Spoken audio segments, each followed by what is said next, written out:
México es un gran país, con un pasado milenario y una inmensa riqueza natural y cultural. El mexicano es un pueblo trabajador, con una larga tradición de lucha.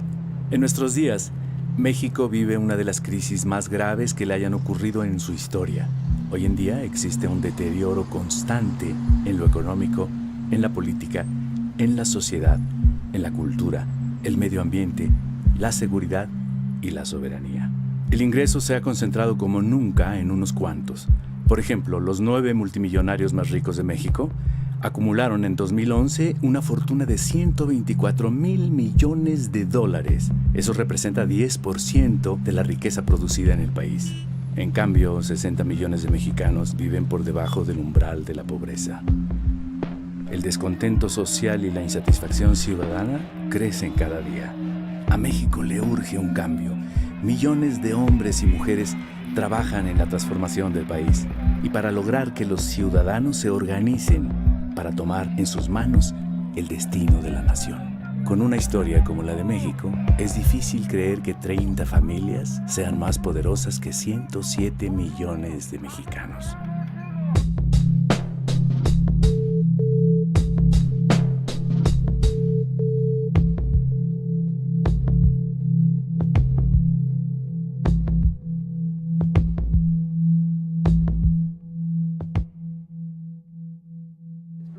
Por el temor de una nueva tragedia mundial, la comedia italiana derrumbaron los mercados. La inestabilidad alcanzó la Bolsa Mexicana de Valores. El desempleo está en 4.46. En este contexto, el doctor Carstens decidió revisar a la baja el pronóstico de crecimiento económico. Lo que sí sabemos es que siempre pierden los salarios. Trabajadores de Mexicana de Aviación exigen la reactivación de la aerolínea. A las afueras del estadio de Torreón. Dicen que la situación de México es cosa del destino. No hay empleo, no hay forma de cómo buscar la vida honradamente, por eso la gente se van en lo más fácil, por eso es que se vuelve todo muy difícil la situación. ¿Cuáles son las causas del actual desastre nacional? Hay muchas cosas que están mal en México, pero sin embargo todos no decimos nada. Ese es el principal problema, mientras no digamos nada, esto va a seguir igual. En lo que coincidimos casi todos los mexicanos es en el diagnóstico. México está en crisis y cayendo. A mucha gente no le gusta escuchar esto. Piensan que si ignoran lo que pasa, evitarán que les afecte. Pero es importante saber lo que ocurre para poder cambiar nuestra realidad. Ya cada día se tiene que prescindir de un producto para poder comer y cada día eso pues afecta a la salud, afecta también a la población en cuanto a la educación, o sea, un niño que tiene hambre, que va sin comer a la escuela, pues evidentemente no va a rendir lo mismo que un niño que está bien nutrido. Entonces no hay mejoramiento de la vida, cada día el nivel de vida es peor y las condiciones, pues como ya lo vieron aquí, no, como que no hay esperanza para el futuro.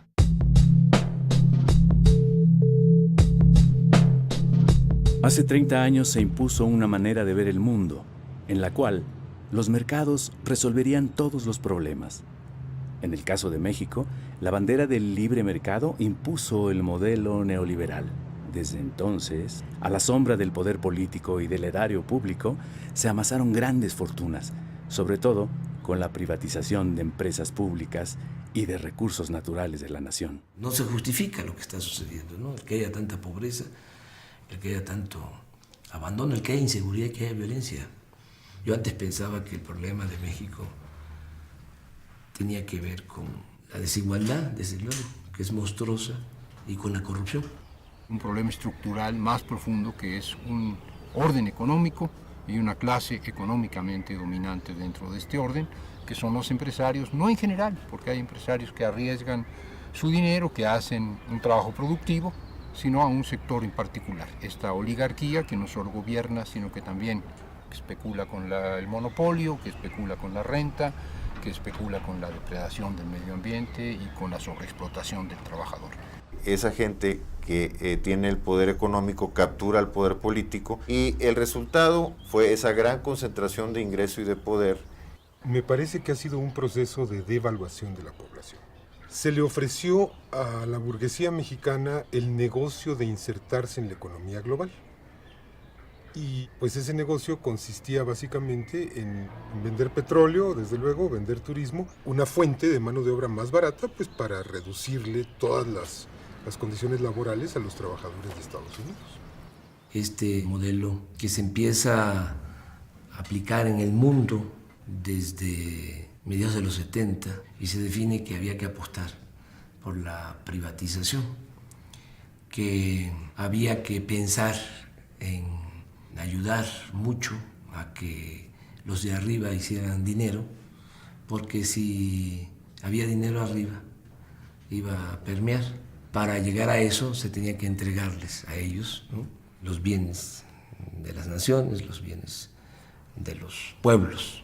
¿Qué tipo de riqueza es la que las instituciones han favorecido que se acumule? Y uno debiera pensar que esta riqueza no es precisamente la que se hace, diríamos, de manera honesta, produciendo y haciendo inversiones, sino la riqueza que se obtiene mediante los monopolios excluyentes.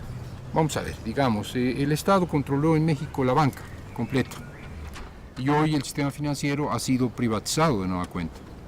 El sistema financiero es la fuente de acumulación especulativa más grande de la humanidad entera. Estas grandes corporaciones económicas, legalmente, mediante reformas en el Código Fiscal, no es algo ilegal, tienen regímenes fiscales de excepción.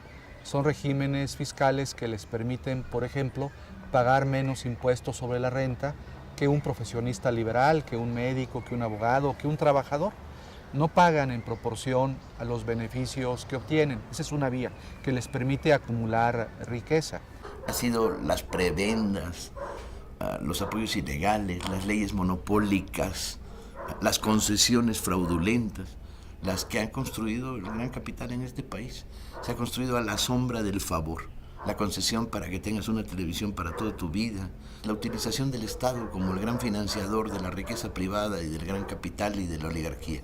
Este modelo avanza en su salvajismo, en su barbarie, de manera progresiva. Es decir, se empieza con las desincorporaciones, con las ventas de entidades de propiedad pública, se sigue con el saqueo descarado, se sigue con el contratismo que permite transferir muchos miles de millones de dólares de la propiedad pública a la privada. Un proceso de destrucción de una parte de lo que fue la industria nacional, ¿sí?, en el sector metalúrgico, en ferrocarriles, en bancos, en vías aéreas. Un proceso de privatización siempre además teñido por el estilo mexicano, abuso de poder, corrupción, ¿sí?, entregarle a herederos, primos, amigos, cuates, ¿no?, parte del negocio. Una de las cosas que han hecho crecer seriamente en México las lógicas delincuenciales fue la entrada en vigor del modelo neoliberal. Podríamos pensar que es una violación masiva de derechos humanos a la población rural y a la población indígena, porque atrás de esto está el intento de reapropiarse del 60% del territorio nacional en manos actualmente de campesinos para pasar a manos privadas. Todo el esquema legal está diseñado de tal suerte que se protejan, se defiendan estos grandes intereses económicos y mediáticos que promueven este modelo económico, moral, entre comillas, de individualismo posesivo, de acumulación de la riqueza, de desmantelamiento de la solidaridad y la cooperación, de las redes del tejido social que antes existían en nuestro país.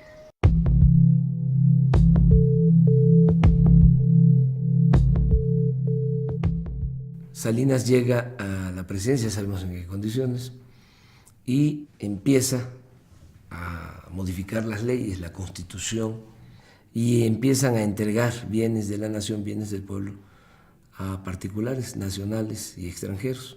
Salinas impuso la agenda neoliberal, creó un grupo compacto con los beneficiarios del remate de los bienes públicos, quienes le ayudaron, económica y políticamente, a crear un poder transeccional. Vendieron Teléfonos de México, una empresa pública que tenía un gran potencial, que nos dijeron que estaba en quiebra y que resulta que un empresario lo compró por migajas y que utilizando la tecnología de Teléfonos de México de pronto se volvió el hombre más rico del mundo. La gente más cercana a Salinas fue la que se queda con empresas públicas, con bancos, se quedan con las reservas mineras de la nación. El presidente Salinas remató 18 bancos en 13 meses.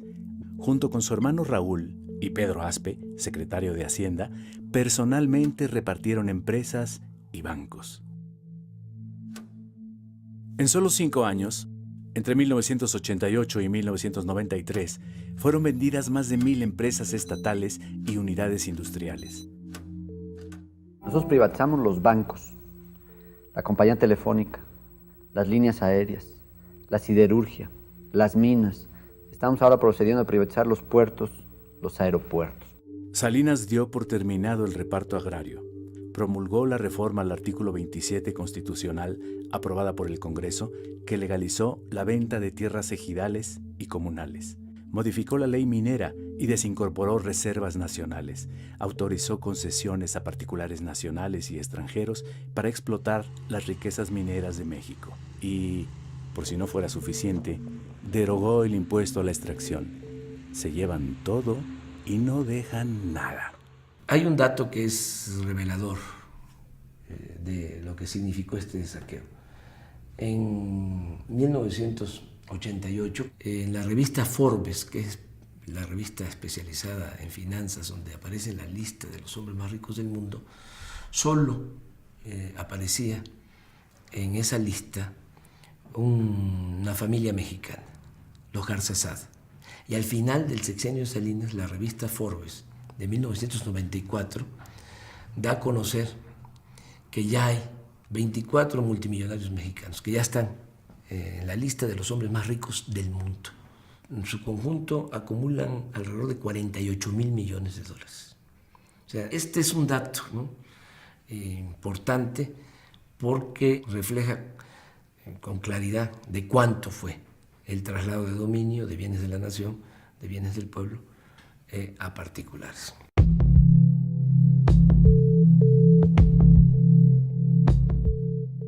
En diciembre de 1994, la crisis financiera internacional, la fuga de capitales y la devaluación del peso hicieron caer la economía mexicana 6.2%, como no había sucedido desde 1932. La primera decisión que tomó el presidente Zedillo fue rescatar a empresarios y banqueros con recursos públicos, olvidando a los deudores y a la gran mayoría de los mexicanos. Creó el Fondo Bancario de Protección al Ahorro, FOBAPROA. Se rescató básicamente a los grandes banqueros, a los grandes intereses económicos con recursos públicos, y ahí participó el Ejecutivo, o sea, Zedillo, y participó también la Cámara de Diputados, el Congreso de la Unión, avalando esa privatización de los beneficios y socialización de las pérdidas. El FOBAPROA es un barril sin fondo.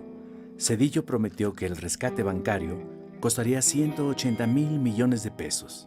Desde 1995 se han pagado intereses por más de 600,000 millones de pesos, pero la deuda sigue casi intacta.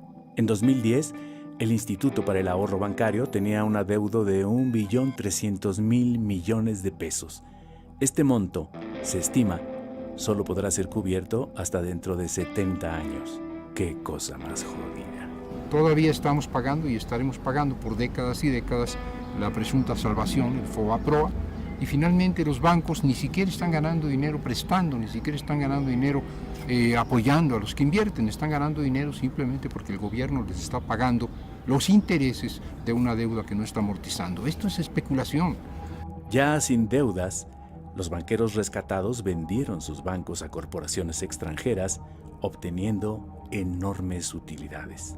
El rescate carretero pues es otro ejemplo, en donde también las empresas que habían participado en las licitaciones para construir carreteras son empresas que tienen números rojos, que no son solventes, y el Estado tiene que, de nuevo, con recursos públicos, salvar a esas empresas pues para que no lleguen a la bancarrota.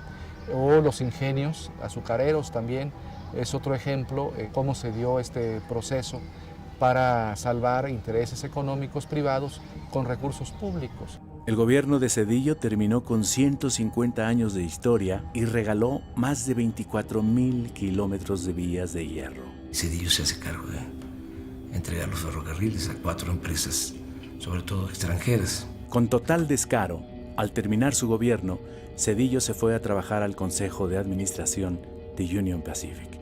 Y en 2009 se integró al Consejo de Administración de Citigroup, dueño de Banamex, banco que él mismo rescató. Su ejemplo ha sido seguido por otros funcionarios. Adrián Layuz, director de Pemex con Zedillo, es consejero de la petrolera transnacional Schlumberger. Pedro Aspe, secretario de Hacienda con Salinas, es miembro del Consejo de Administración de Televisa, y Francisco Gil Díaz, subsecretario de Hacienda con Salinas y secretario con Fox, hoy se desempeña como director de Telefónica.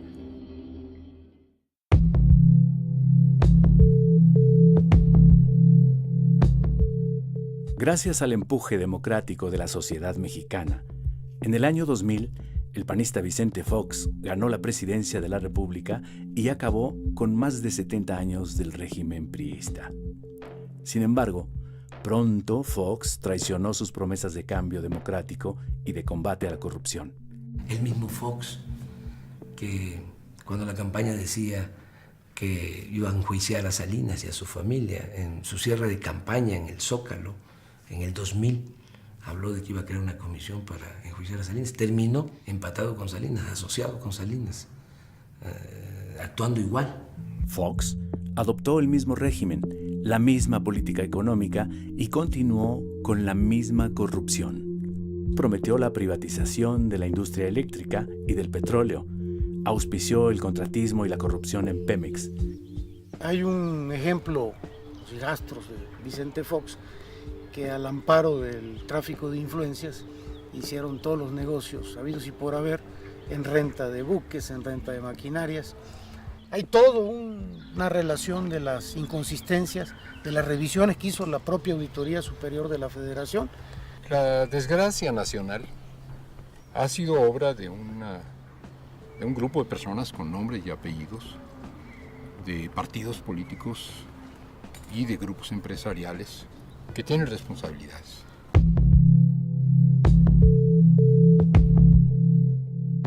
La oligarquía mexicana se hizo tan poderosa que se colocó por encima de las instituciones. Ellos son los que mandan el poder legislativo, en el poder judicial, en el poder ejecutivo, y tienen el control, que es lo que más les apoya para imponerse, de los medios de comunicación. ¿Cómo se hace todo este acuerdo entre empresarios, políticos del PRI, del PAN, para mantener este esquema político, económico de dominación?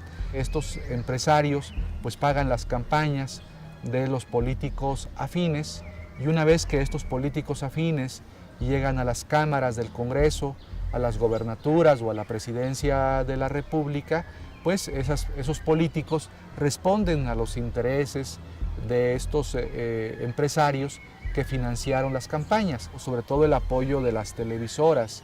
Por lo mismo, pues en México no se garantiza el derecho a la información. Ellos son los que deciden qué informan, qué no informan. Ellos administran la ignorancia en el país. La oligarquía ha construido toda una red de desinformación y es muy importante. No puedes hacer democracia sin información.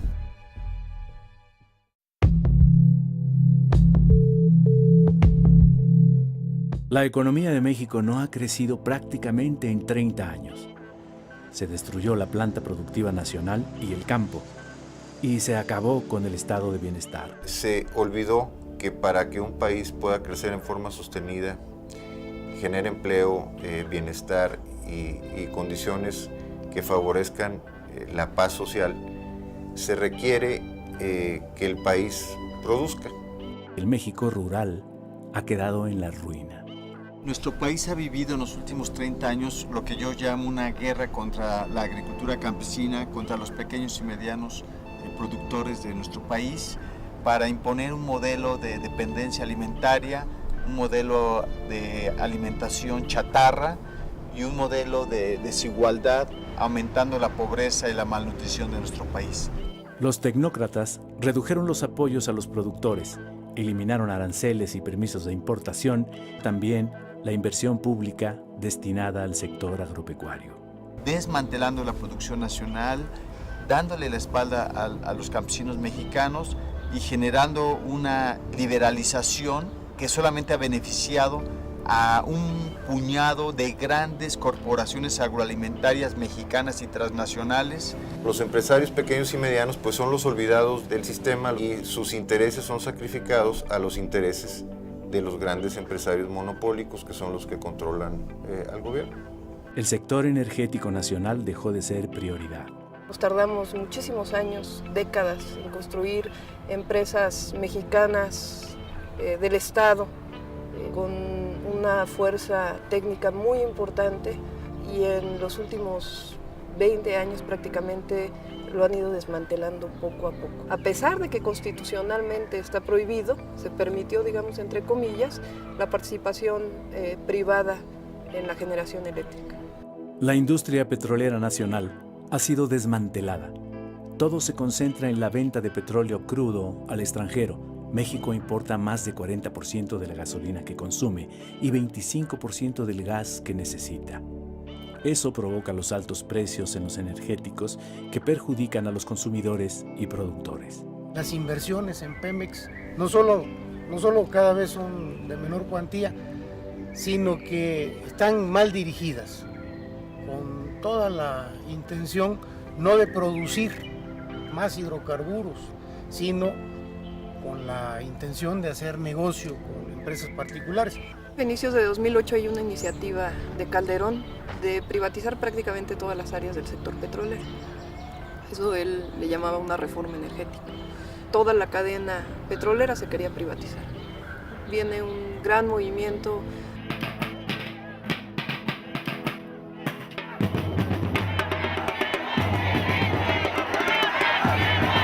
El movimiento en defensa del petróleo ganó el debate sobre la reforma energética y detuvo la privatización de la refinación, el transporte, los ductos y el almacenamiento de petrolíferos.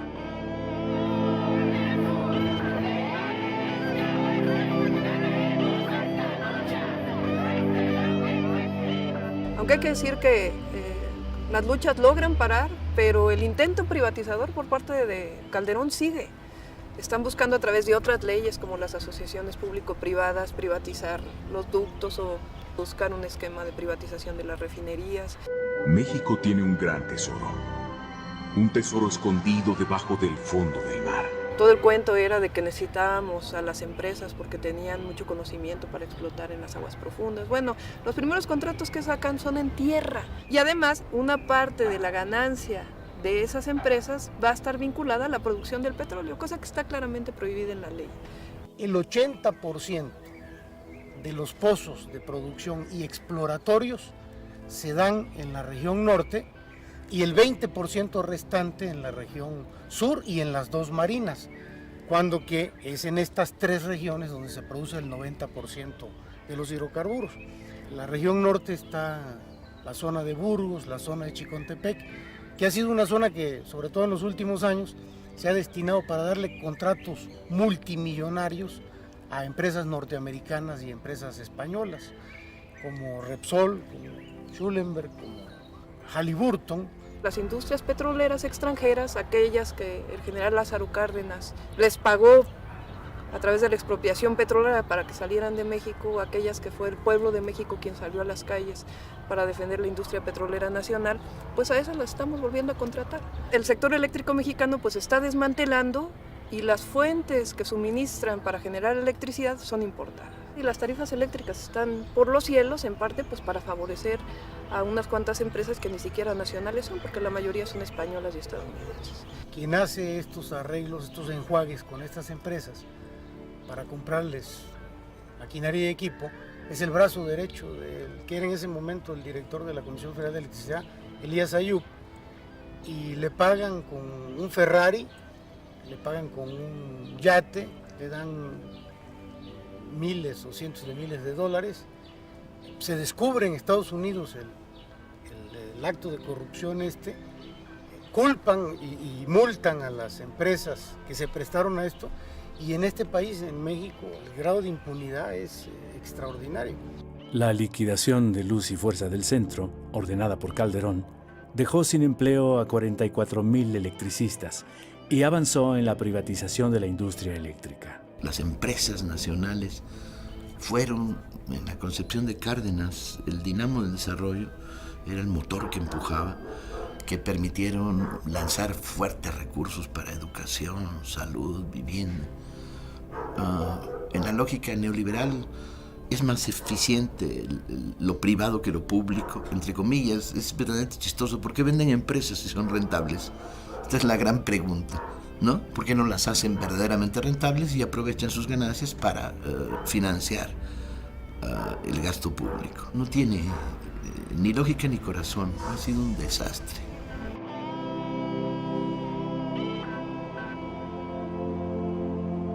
El neoliberalismo en México es sinónimo de saqueo, abandono y corrupción.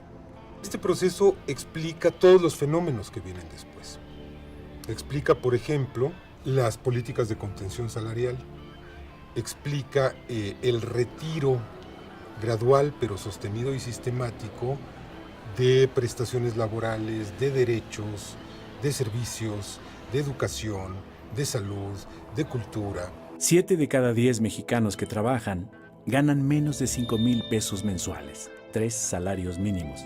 Es la tercera parte del salario mínimo en Estados Unidos, que alcanza los 15,000 pesos mensuales. La política neoliberal ha creado una enorme desigualdad económica y social. Como el 80-90% del crecimiento del PIB se ha ido a el 1% de la población. Desde 1983, la migración hacia Estados Unidos creció de forma impresionante. En 2010, 500,000 mexicanos cruzaron la frontera norte buscando un futuro. El desempleo y la falta de oportunidades de educación serían las razones principales por las cuales las corrientes migratorias de México hacia Estados Unidos siguen incontenibles, a pesar de la represión generalizada que se está viviendo actualmente en los Estados Unidos en contra de los mexicanos en particular y de los inmigrantes en general. Cada año 1 millón de jóvenes ingresa al mercado laboral, pero ni 25% logra encontrar un empleo. Más de 20 millones no tiene para pagar la canasta básica, pues el salario ha perdido 80% de su poder de compra. Hace 28 años el salario mínimo alcanzaba para comprar 51 kilos de tortilla o 280 piezas de pan blanco o 12 kilos de frijol bayo. En 2011, con el mínimo, solo se puede adquirir 5 kilos de tortilla o 25 piezas de pan o 3 kilos de frijol. El campo mexicano ha sido desmantelado de muchas maneras, ha sido privado de los recursos públicos en los cuales el fomento de la producción agropecuaria estrictamente con el esfuerzo campesino no se puede lograr. Se han abierto las fronteras a la importación de granos básicos, se ha estimulado únicamente al sector empresarial, que es el que menos lo necesita, se ha desalentado de muchas maneras la agricultura y sin embargo México sigue siendo un país con campesinos. Hoy 70% de las gentes que viven en el campo están en condiciones de pobreza. Los neoliberales redujeron el gasto social, dejaron de invertir en infraestructura, clínicas, hospitales, educación y seguridad social. Se busca que los mexicanos tengamos un nivel educativo que llegue exclusivamente hasta la secundaria.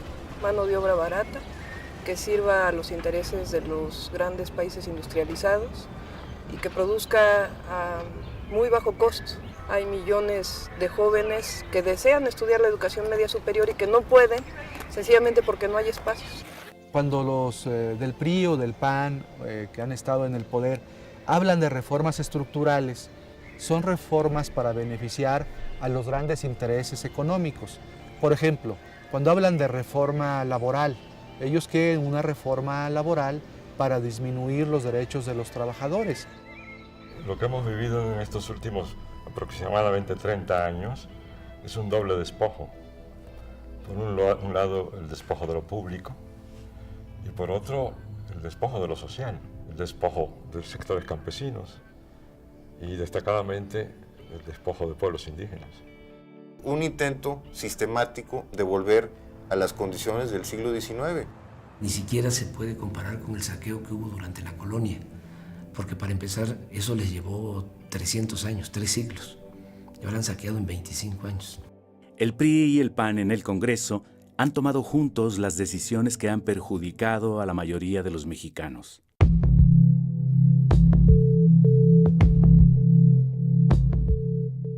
De Salinas a la fecha han concesionado 52 millones de hectáreas. Estamos hablando del 26% del territorio nacional. Ni en la época de Porfirio Díaz las compañías deslindadoras llegaron a quedarse con tanto. Empresas fundamentalmente extranjeras y muy poquitas, pero muy poderosas empresas mexicanas, ¿no?, que están metidas en el negocio de la minería. La lucha de los campesinos y pobladores de San Luis Potosí en contra de Minera San Javier, que violando la ley insisten en despojar el territorio y el patrimonio histórico y cultural de la gente.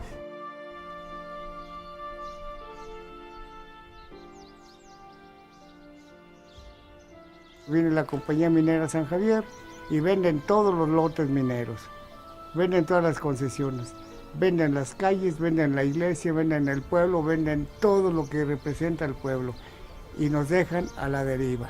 Formamos un grupo que en la actualidad se conoce como el FAO y ha llevado una lucha durante 15 años contra un proyecto minero que pues, todo el mundo conoce, el de Minera San Javier.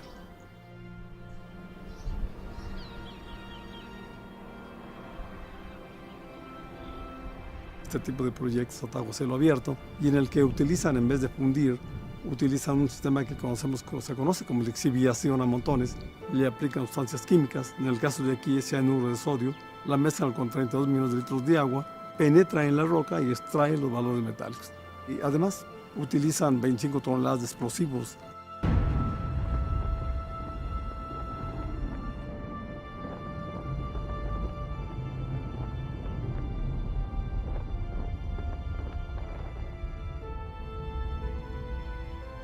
Ahí al fondo estuvo el Cerro de San Pedro, el cerro histórico que aparece en el escudo de armas de la ciudad de San Luis.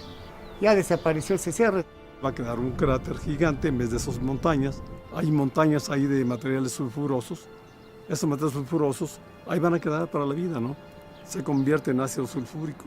Cuando llueve, escurren y va a llegar a los acuíferos. Aquí estamos sobre el acuífero, que es el que surte a todo el Valle de San Luis Potosí y los municipios conurbados a San Luis Potosí. Es un acuífero muy grande. Va avanzando y va quemando toda la maleza, acaba con la flora y por supuesto con la fauna. Ya no hay animales, no hay ni moscas, todo se acabó. Lo vemos como una nueva conquista contra nuestro país, alrededor del 40% con cifras de la Camimex. El país está concesionado y buscan obtener el 70% del territorio nacional. Vemos que es un panorama muy oscuro contra México por lo que representa. No nada más la destrucción ambiental, las cuestiones sociales, sino también todo el consumo de agua de estas empresas mineras. El vital líquido que en este valle que es desértico no lo tenemos, ellos gastan millones de litros al día, alrededor de 32 millones, pero si sumamos todos los proyectos de minas en el país, es lo que en una hora se gasta en lo que todo el país completo. Entonces lo vemos como algo muy, muy preocupante. Para poder instalarse en una comunidad como aquí o como cualquier otra, normalmente van a encontrar resistencia. Entonces tienen que acudir a sistemas pues también socialmente agresivos, ¿no? Se encargan de intimidar, amenazar, de golpear y si es necesario de eliminar físicamente a los opositores a los proyectos. Se han agredido, a mí en lo particular me balacearon en la compañía minera y nos trataron de lincharnos. Lo único que nos dejan realmente es una depredación ambiental, una división social, rompen el tejido social de las comunidades, dividen a las familias, hacen que se enfrenten, que se peleen y enfermedades a posterior. De los riñones, enfermedades renales. Pero como yo, hay muchos también que es lo mismo. Esto ha sido una felonía lo que han hecho con mi pueblo. La tremenda corrupción, la corrupción organizada está de parte de ellos, no de parte de los pobladores. Los jueces federales vendidos, arrastrados, que por cualquier cosa se venden y no se tientan el corazón, no son mexicanos. esa supuesta fiebre del oro no deja una bonanza en nuestras comunidades y en el país.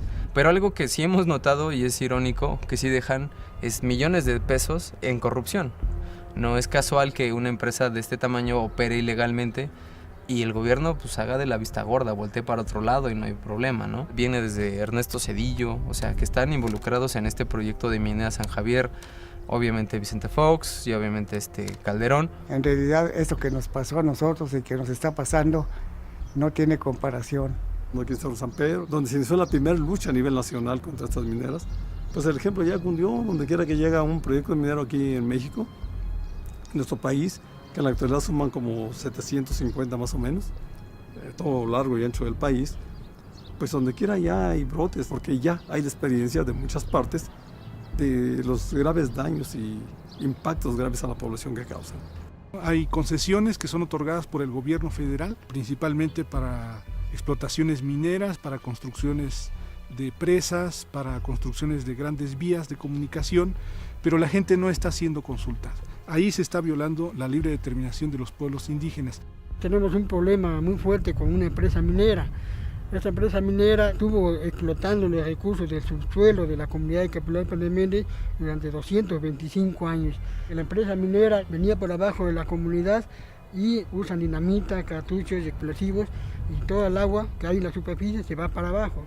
Y hasta la fecha llevamos 14 veneros ya perdidos por completo, no hay agua. Lógicamente que la minera ha buscado estrategias para que se dividan los pueblos de la Sierra Juárez. Entonces la gente ya decidió decir no a la minería. Tenemos ya hasta el momento ya notificados en la Secretaría de Economía y la Secretaría de Minas, pues ya 34,000 hectáreas concesionadas entre lo que es Ejutla de Crespo y Ocotlán de Morelos, ¿no? Todo está gobernado, manipulado y diseñado desde los asesores de la empresa minera Cuscatlán.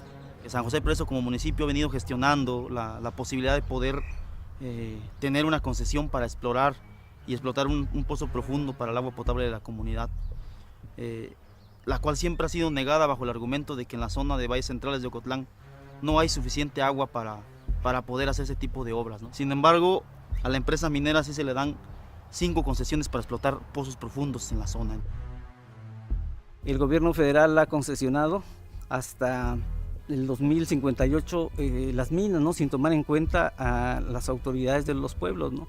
Países como Canadá muy enriquecidos a costa de la pobreza de nuestros pueblos, a costa de nuestras vidas. A ellos no les interesa nuestras vidas, a ellos les interesa nada más el oro.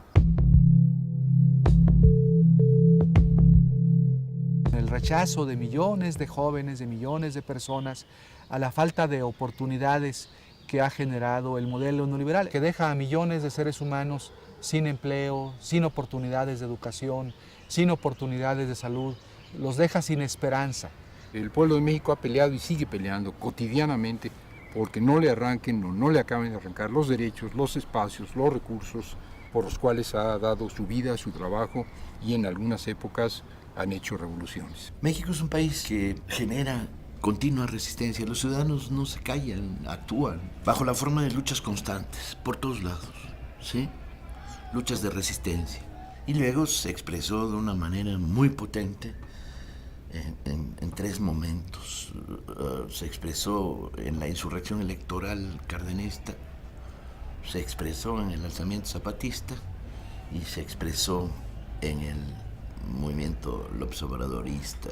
Han sido los 3 grandes momentos donde se produjo conjunciones de fuerzas, ¿no? Que estaban disidentes, peleando, resistiendo, pero que se encontraron.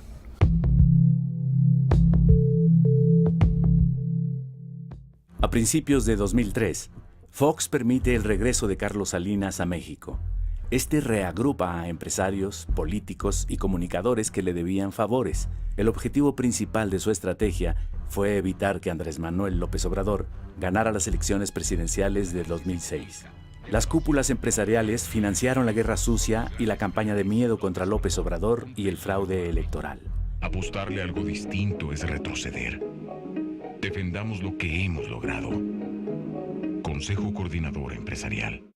Está documentado que en las elecciones del 2006, Calderón negoció con diversos actores, empresarios, políticos, concretamente gobernadores. Manuel Espino declara en 2006 que 8 gobernadores pactaron con Calderón su apoyo. Entre esos 8 gobernadores está el de Puebla, Mario Marín, está el de Oaxaca, Ulises Ruiz, está el de Veracruz, Fidel Herrera, el de Sonora, Eduardo Burs, el de Nuevo León, González Parás, el de Tamaulipas, Hernández Flores, el de Durango. Vicente Fox admitió que cargó los dados a favor de Calderón. El Baester Gordillo pactó con Calderón para apoyarlo en la elección a cambio de la dirección de la Secretaría de Educación Pública, el ISSSTE y Lotería Nacional. Sí acordé con el presidente Calderón, sí lo hicimos de manera responsable y democrática, aceptando nuestras diferencias. El fraude electoral de 2006 se orquestó para evitar un verdadero cambio político y económico en México. Las elecciones de 2006 no fueron certeras, no fueron libres, no fueron transparentes, no fueron creíbles, porque hubo una distorsión de la voluntad popular que se expresó de muchas maneras, no solo en la manipulación de los sufragios, sino desde mucho antes con la abierta participación del Ejecutivo Federal en la conformación de la candidatura de Felipe Calderón. La negativa de Calderón al voto por voto, casilla por casilla, amparándose en la corrupta estructura del IFE, dominada por el Baester Gordillo, otra de las figuras negras en la historia de este país, daba cuenta de que algo, que era cierto, que no habían ganado. Yo soy de los que están plenamente convencidos de que Calderón no ganó las elecciones, de que las ganó López Obrador. La resistencia era obligada, decir, no, espérame, te vas a robar las elecciones, nos vas a quitar a los mexicanos el derecho a decidir. Creo que fue un gran momento para muchos y que consolidó una forma de disidencia y que fue sano y que expresó el sentir de... Pero también creo que no acumulamos las suficientes fuerzas para detener el fraude. 2006 demostró que se requerían algunas cosas más. Una de ellas, por supuesto, es un nivel mínimo de organización social, organización popular, y un nivel también de conciencia más clara de cuáles son los grandes problemas nacionales.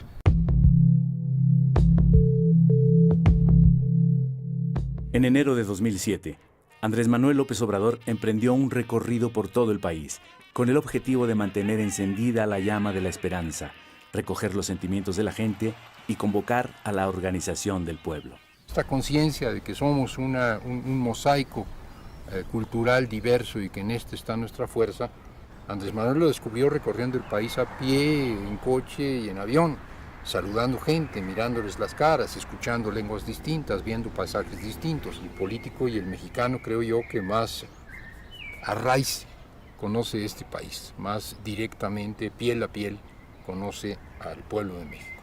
La fortaleza, ¿no?, que hay en nuestro pueblo, ¿no?, la grandeza de México, ¿no?, en las distintas regiones, por la cultura. México es heredero de la gran civilización mesoamericana. Este país se fundó hace 10.000 años.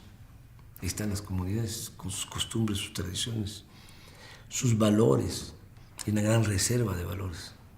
Por ejemplo, en el asunto de la inseguridad y de la violencia, hay menos inseguridad y violencia en donde se mantienen las tradiciones, las costumbres, la organización social tradicional. En comunidades indígenas, la inseguridad y la violencia se da más en donde hay descomposición social, en donde se rompió el tejido social, en donde no hay vida comunitaria, en donde hay pérdida de valores. Lo he constatado en mis recorridos, ¿no? La gente extraordinaria, gente buena, con, insisto, muchos valores, que lamentablemente se han ido perdiendo y que hay que fortalecerlos, que hay que consolidar, que es parte de nuestra propuesta. En 5 años, López Obrador ha visitado varias veces todas las regiones del país. Como nadie, conoce cada pueblo y a su gente. De primera mano, sabe de la situación económica, social y política. Luego, pues ve uno cuántas riquezas hay en el país. Hay petróleo, me molesta mucho, ¿no?, cada vez que voy a la zona petrolera, ¿no? Una explotación irracional. Me da coraje porque nos estamos derrochando con la herencia de las nuevas generaciones. O sea, nosotros estamos quedando con la herencia de nuestros hijos y nuestros nietos, porque el petróleo es un bien no renovable y esta generación se lo está acabando, estamos agotando. Pero hay todavía, y hay gas, litorales, y bosques, y selvas, y agua, buenas tierras para la producción agropecuaria. En el norte, minas de oro, de plata, de cobre. Me tocó ir a las zonas mineras, ir a las minas, allá en la Sierra de Durango, en la Sierra de Chihuahua. El trato que tienen los extranjeros en las minas es especial. Llegan a tener hasta sus canchas de tenis, buenos hoteles. Los trabajadores viven muy mal. Todo lo que es el entorno de una mina es destrucción, pueblos abandonados, caminos de terracería. No pagan los canadienses a los obreros mineros mexicanos lo que se paga en Canadá. Tampoco se cuida el medio ambiente como se cuida en Canadá. Entonces todo eso lo vi, lo constato. Me duele mucho todo lo que tiene que ver con la pobreza.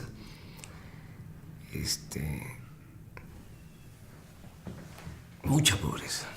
De eso no hablamos mejor, pero es muy doloroso, ¿no? Porque hay mucha gente que no tiene ni para comer. Bueno, hay partes buenas, bueno, todo es bueno, pero tenemos un país con mucha belleza también. Ha sido para mí un privilegio, ¿no? El recorrer a ras de tierra todo el país, conocerlo muy bien.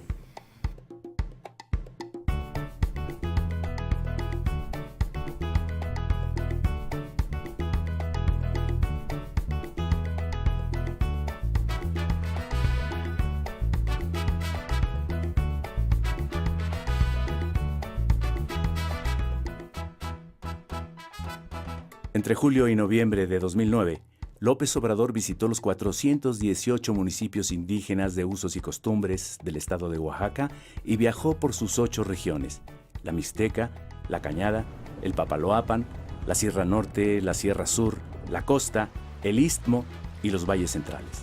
En total, cubrió 25,000 kilómetros de caminos, la mayor parte de terracería. Andrés Manuel fue recibido con mucho gusto por la gente salía a la calle. En algunas comunidades en donde él no tenía programada la visita, pues la gente salió y tuvo que pararse en la caravana para que lo pudieran atender, ¿no? Entonces fue recibido con mucho gusto, levantó una gran expectativa y la gente se acuerda de él, ¿no? Él se encontró con un modelo de organización que no existe en muchos lugares del país. La gira por los pueblos, los municipios de usos y costumbres de Oaxaca, que le permitió, digamos, ver más de cerca y en conjunto cómo funciona este mundo indígena y cómo allí hay un conjunto de riquezas culturales, morales, intelectuales, de visión del mundo, de cosmovisión, que son elementos fundamentales que inspiran el tipo de nueva sociedad que hay que construir. Oaxaca profundo y el México profundo, pues es abajo la organización, ¿no?, de los pueblos que día a día luchan por salir adelante, día a día construyen un mundo de mejor. Desgraciadamente, con los cacicazgos que se han vivido, pues nada han podido hacer los pueblos, porque llegan y nos invaden, ¿no? Se llevan nuestros recursos naturales, vemos cómo talan nuestros bosques, ¿no? Sin embargo, poco a poco la gente ha despertado y ese México profundo empieza a despertar, ¿no? Desde el 95 a la fecha, digamos, en Oaxaca se pueden elegir a las autoridades municipales de las comunidades indígenas por un sistema que en la ley quedó denominado de usos y costumbres, ¿no? Son 418 municipios en el estado de Oaxaca. La asamblea nos elige a nosotros, ¿no? Y aquí en San Bartolo hay doble vuelta, se le puede llamar. Primero eligen una terna, luego una segunda terna, una tercera terna y viene la segunda vuelta de las 3 ternas ganadoras para competir quién es su representante, ¿no? Y eso nos hace fuertes a todos, ¿no? A todos los que ocupamos el cargo de presidentes municipales y bueno, el compromiso que hacemos ante el pueblo, ¿no? De mandar obedeciendo. La asamblea decide qué hacer con nuestros recursos, bosque, el agua, el medio ambiente.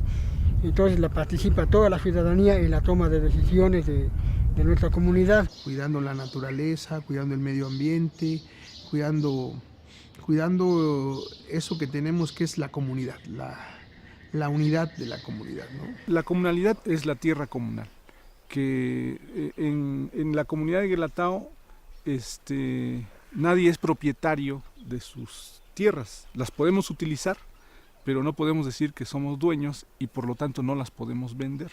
El propietario de la tierra es la comunidad en su conjunto. Otro elemento importante es el trabajo colectivo, ¿no? El trabajo que todos los ciudadanos de la comunidad aportan para que la comunidad pueda resolver los problemas más importantes que tenga. La mayor parte de las obras que ustedes ven aquí se han hecho por tequio, ¿no? Que es el trabajo desinteresado que otorga la comunidad. Los ciudadanos vamos y brindamos, limpiamos el mojo de agua, limpiamos los caminos, construimos las escuelas en su momento. Aquí hombres y mujeres trabajan, sí. Estamos acostumbrados, sí. Yo acostumbro a agarrar la coa, agarro herramienta. Sí, yo trabajo también como trabajan los hombres. Muy importante es la fiesta. La fiesta, aunque se venera a un santo patrón, a un santo católico, digamos, lo más importante de la fiesta es la posibilidad que te da de convivir con la gente de la comunidad, con gente de la comunidad que está afuera y regresa a la fiesta, con los vecinos de otras comunidades, y esto pues también fortalece los lazos de identidad entre la gente de la comunidad con las gentes de otras comunidades vecinas, ¿no? López Obrador encontró en Oaxaca a uno de los pueblos con mayor diversidad cultural. Conservan valores, costumbres, tradiciones comunitarias, lenguas y organización social, heredadas de la gran civilización mesoamericana. Yo creo que el licenciado Andrés Manuel tiene un buen aliado aquí en la región de la Sierra Juárez de Oaxaca. Y pues tenemos que seguir platicando con él para buscar cómo construir juntos este país. Hubieron muchos obstáculos por parte del exgobernador de bloquear con los presidentes municipales, inclusive algunos llegaban a cancelar las reuniones, decían que no iba a haber, pero llegábamos y la gente ahí estaba. Me tocó darle la bienvenida al licenciado López Obrador. Vino mucha gente, trajo bastante gente, no fue ninguna carreada, todos vinieron por su voluntad. En esa ocasión que visitó los pueblos de la sierra, yo lo recibí en este pueblo de Santiago Yacuí.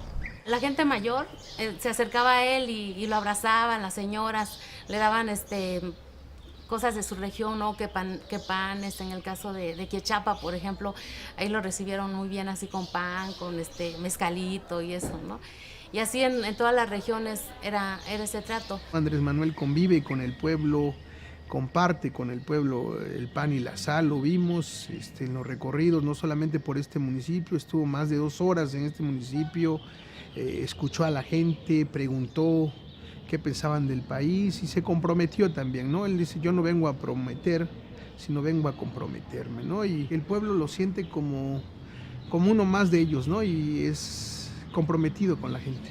Tuvimos ahí el acercamiento del señor Andrés Manuel López Obrador cuando anduvo haciendo recorrido por el estado de Oaxaca, San José del Progreso. Un servidor de manera personal platicó con el licenciado, les pusimos la problemática, decir de la misma manera, pues preocupado también por la situación, pues nos hizo un llamado a la tolerancia y a buscar alternativas pacíficas de lucha y de resistencia contra esta empresa minera. Esa vitalidad política que hoy se vive en los pueblos indígenas se tiene que buscar cómo va a incidir, ¿no? en las otras esferas políticas de nuestro país para lograr una transformación que realmente beneficie al pueblo de México.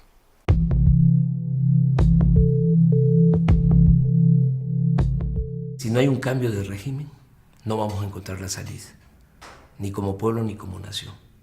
De eso estoy convencido.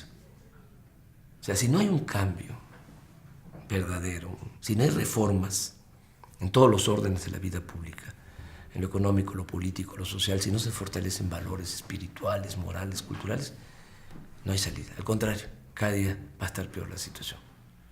Se va a seguir hundiendo el país. Lo que decía Juárez, ¿no? Justicia, no venganza. Sencillamente ya ellos ya no van a dominar en el país. La transformación de México no es la tarea de un solo hombre, es tarea de todo un pueblo. Tengo que ser realista. Lo he analizado, lo he reflexionado, lo he pensado mucho y sé que la única opción es el que entre todos podamos llevar a cabo la renovación tajante de la vida pública. La continuidad del PAN significa la continuidad de lo que estamos viviendo, o sea, un manejo de la economía contra los ciudadanos y una guerra contra el narco, que es una guerra contra los ciudadanos de nuevo. El retorno del PRI puede resultar verdaderamente trágico. Regresan con 12 años de no haberle podido meter el diente a las arcas del poder y van a querer comérselo todos. Es la horda de los 40 ladrones de Alibaba, pero potenciados a la mexicana. Como ya no les funciona el PAN, no les funciona Calderón, lo hacen a un lado y echaron a andar una operación de recambio para hacernos creer de que si regresa el PRI van a mejorar las cosas en el país. Es Salinas, es Televisa, ¿no?, impulsando la candidatura de Peña Nieto. Que hay mucha gente que ya está creyendo de que si regresa el PRI las cosas van a mejorar. Esta crisis se gesta, se origina cuando el PRI dominaba. Los gobiernos del PRI fueron los que declararon la guerra radical contra los campesinos, firmando a espaldas de los campesinos el Tratado de Libre Comercio de América del Norte y entregando la seguridad alimentaria. Fue con el PRI que se hizo la contrarreforma agraria en el artículo 27 constitucional. Fue con el PRI que se instituyó el sistema de control corporativo a través de la CNC, en donde los campesinos no se les reconoció ni se les reconoce ahora como sujetos de derechos, sino como carne de cañón, como voto verde, como acarreados. Fue con el PRI donde se estableció el sistema de corrupción generalizada. Así que para el campo de ninguna manera es opción el retorno del PRI al Ejecutivo Federal en el 2012.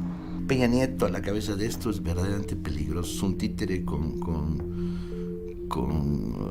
Salinas moviendo los hilos, una combinación de las grandes televisoras, los gobernadores corruptos del PRI, el sindicalismo charro del Basteri y compañía. Lo peor de México está impulsando a Peña Nieto. Si la batalla es en el terreno de las ideas, la tienen perdida. Porque ¿cómo van a defender los monopolios? ¿Cómo van a defender que los que ganan más impuestos ante la opinión pública, cómo van a defender que no paguen? Es imposible. Entonces, su estrategia, que creo que tiene sentido, aunque es perversa, es, pues vamos a atacar al mensajero, porque al mensaje está muy difícil atacarlo. Nosotros tenemos en la institucionalidad secuestrada un campo de batalla irrenunciable entre la barbarie de la mafia y la civilización de una sociedad que se organiza en muchas expresiones y de muchas maneras día con día. Es importante seguir insistiendo en esta vía pacífica de cambio, de transformación, aunque sabemos que las instituciones electorales están cooptadas también por los intereses económicos y estos intereses del modelo neoliberal. Sabemos cómo actúa el IFE y el Tribunal Electoral y a quién responden estos consejeros y esos magistrados. A pesar de ello, pues la vía más adecuada es la vía pacífica. Es muy importante crear una cultura de la información por abajo y paralela, y ya no de contrainformación, sino de información, y volverlos a ellos la contrainformación. Ese trabajo es fundamental para la transformación del país. Hacer conciencia, que el pueblo tenga todos los elementos, que la gente tenga toda la información y pueda ser dueño y constructor de su propio destino. Es decir, cuando la gente internaliza de que hay opresores, ¿no?, y que debido a eso el pueblo no puede salir adelante como está sucediendo en el país, y sabe de que si se participa y si hay unidad de todos los que están en igualdad de circunstancias, es decir, todos los oprimidos, pues entonces se logra la liberación. Necesitamos cambiar el país, necesitamos proponernos objetivos grandes. No hay mexicano pequeño para los grandes objetivos que tenemos. Y estos objetivos vamos a hacerlos entre todos. Necesitamos organizarnos, por supuesto, para buscar, para exigir que cambie esta política de seguridad pública que ha implementado Calderón.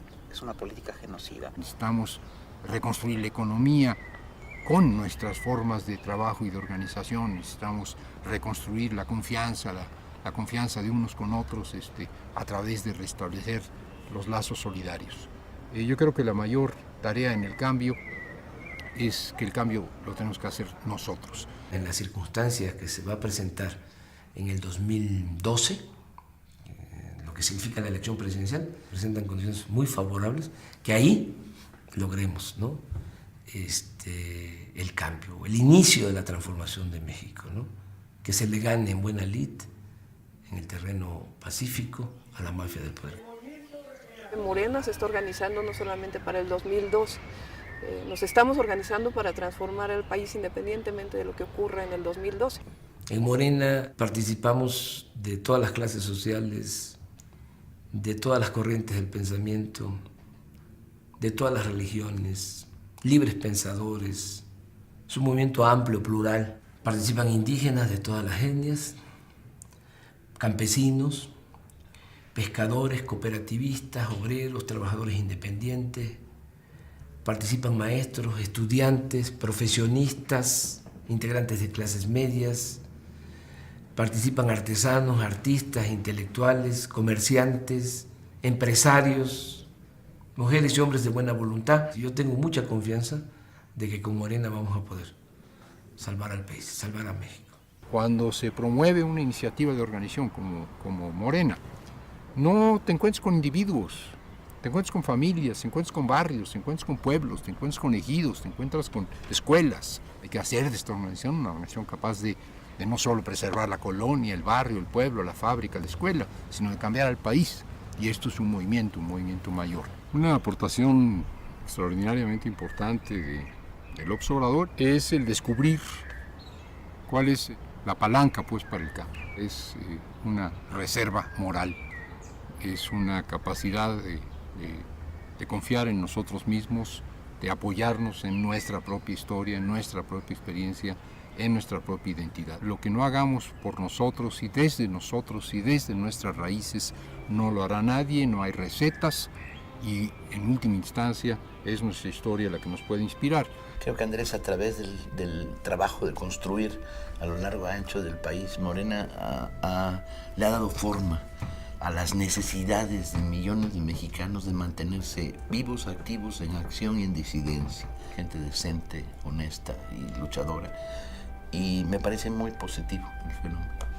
Nosotros lo vemos día a día, cómo la gente se manifiesta ya a favor del Movimiento de Regeneración Nacional. Cada vez se suman más, y no solo gente de abajo, la gente del pueblo, los trabajadores, los obreros, los campesinos, sino que cada vez estamos observando clases medias, estamos observando empresarios y que están dispuestos a apoyar. Andrés Manuel López Obrador se ha reunido con más de 1000 empresarios, principalmente pequeños y medianos. Los empresarios salen en shock positivo sobre la personalidad de Andrés Manuel, un agente de Estado, un agente que contesta sus preguntas con razonamientos muy sólidos. El cambio en México tiene que contar con la fuerza de todos los mexicanos, y nosotros en los Estados Unidos haremos lo que esté de nuestra parte para contribuir dentro de nuestras posibilidades. Queremos cultura para todos, educación para todos, trabajo para todos, para todas, pero lo queremos organizado de una manera distinta, con instituciones muy poderosas, pero fincadas en la capacidad de decisión que tiene el pueblo de México sobre cada uno de los aspectos de su vida. Andrés Manuel López Obrador es un dirigente muy singular, porque creo que es un dirigente que se ha propuesto no concentrar el poder en sus manos, sino crear una concentración de poder en la sociedad. No se plantea la toma del poder por una persona, ni se plantea el ejercicio de la presidencia como un fin en sí, sino como un medio para transformar al país. Considero que hace falta establecer en México una verdadera democracia, cortar de tajo el saqueo, la corrupción, que haya patria para todos los mexicanos, patria para los humillados, patria para el pobre, que haya un gobierno del pueblo, para el pueblo, que distribuya con justicia las riquezas de la nación y que mejore las condiciones de vida, las condiciones de trabajo, que se recupere la tranquilidad y la felicidad de nuestro pueblo. México no puede ser país de unos cuantos. México es de todos. Es uno de los países con más recursos naturales del mundo y con mucha fuerza cultural. Y que sí es posible sacar adelante a México.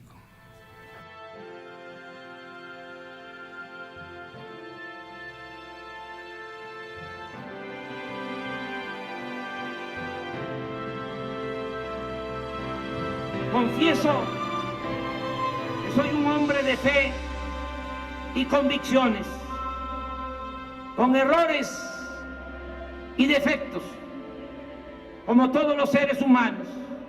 Nunca me ha interesado el dinero, pero sostengo que no todo el que tiene es malvado. Creo en la no violencia, en la libertad y en la tolerancia. Creo que el pueblo es dueño y conductor de su propio destino. Ustedes representan la conciencia honrada que se subleva ante la injusticia. Ustedes luchan por una nueva vida y trabajan por una patria nueva.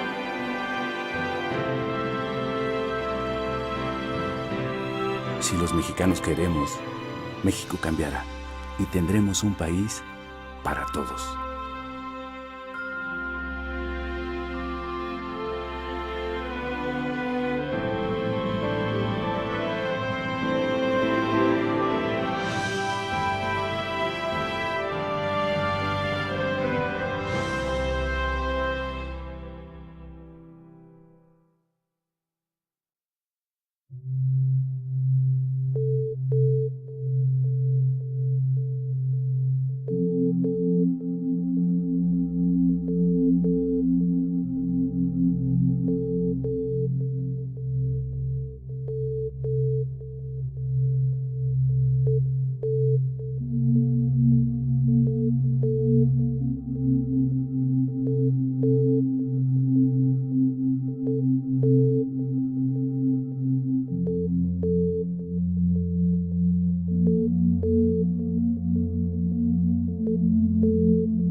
Abandona el que haya inseguridad y que haya violencia.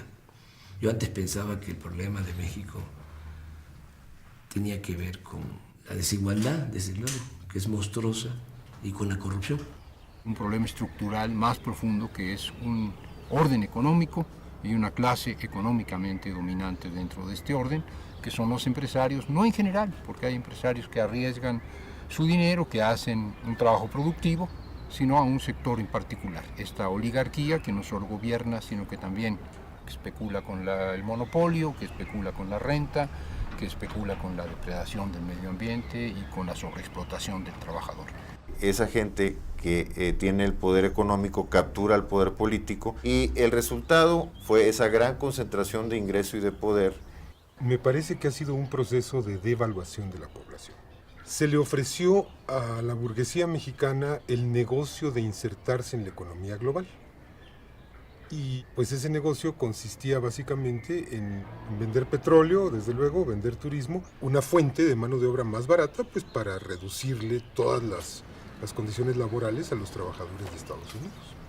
Este modelo que se empieza a aplicar en el mundo desde mediados de los 70 y se define que había que apostar por la privatización, que había que pensar en ayudar mucho a que los de arriba hicieran dinero, porque si había dinero arriba iba a permear.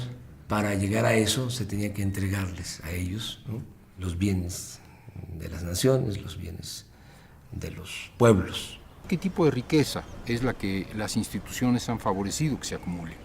Y uno debiera pensar que esta riqueza no es precisamente la que se hace, diríamos, de manera honesta, produciendo y haciendo inversiones, sino la riqueza que se obtiene mediante los monopolios excluyentes.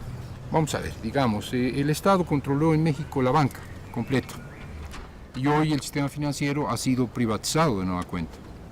El sistema financiero es la fuente de acumulación especulativa más grande de la humanidad entera. Estas grandes corporaciones económicas, legalmente, mediante reformas en el Código Fiscal, no es algo ilegal, tienen regímenes fiscales de excepción. Son regímenes fiscales que les permiten, por ejemplo, pagar menos impuestos sobre la renta que un profesionista liberal, que un médico, que un abogado, que un trabajador. No pagan en proporción a los beneficios que obtienen. Esa es una vía que les permite acumular riqueza. Han sido las prebendas, los apoyos ilegales, las leyes monopólicas, las concesiones fraudulentas, las que han construido el gran capital en este país. Se ha construido a la sombra del favor. La concesión para que tengas una televisión para toda tu vida, la utilización del Estado como el gran financiador de la riqueza privada y del gran capital y de la oligarquía.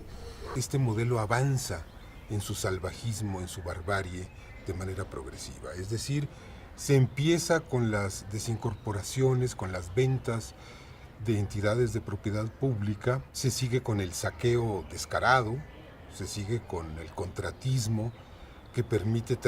No hay empleo, no hay forma de cómo buscar la vida honradamente, por eso la gente se van en lo más fácil, por eso es que se vuelve todo muy difícil la situación.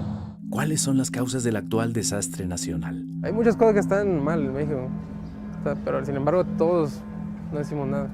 Ese es el principal problema. Mientras no digamos nada, esto va a seguir igual. En lo que coincidimos casi todos los mexicanos es en el diagnóstico. México está en crisis y cayendo. A mucha gente no le gusta escuchar esto. Piensan que si ignoran lo que pasa, evitarán que les afecte.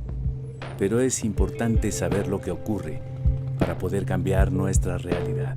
Ya cada día se tiene que prescindir de un producto para poder comer y cada día eso pues afecta a la salud, afecta también a la población en cuanto a la educación, o sea, un niño que tiene hambre, que va sin comer a la escuela, pues evidentemente no va a rendir lo mismo que un niño que está bien nutrido.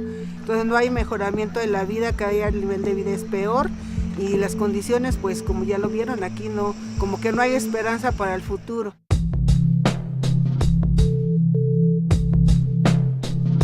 Hace 30 años se impuso una manera de ver el mundo, en la cual los mercados resolverían todos los problemas. En el caso de México, la bandera del libre mercado impuso el modelo neoliberal. Desde entonces, a la sombra del poder político y del erario público, se amasaron grandes fortunas, sobre todo con la privatización de empresas públicas y de recursos naturales de la nación. No se justifica lo que está sucediendo, ¿no? El que haya tanta pobreza, el que haya tanto...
México es un gran país, con un pasado milenario y una inmensa riqueza natural y cultural.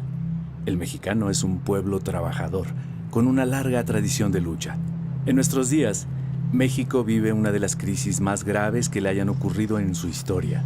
Hoy en día existe un deterioro constante en lo económico, en la política, en la sociedad, en la cultura, el medio ambiente, la seguridad y la soberanía. El ingreso se ha concentrado como nunca en unos cuantos. Por ejemplo, los 9 multimillonarios más ricos de México acumularon en 2011 una fortuna de $124,000 millones. Eso representa 10% de la riqueza producida en el país. En cambio, 60 millones de mexicanos viven por debajo del umbral de la pobreza. El descontento social y la insatisfacción ciudadana crecen cada día. A México le urge un cambio. Millones de hombres y mujeres trabajan en la transformación del país y para lograr que los ciudadanos se organicen para tomar en sus manos el destino de la nación. Con una historia como la de México, es difícil creer que 30 familias sean más poderosas que 107 millones de mexicanos.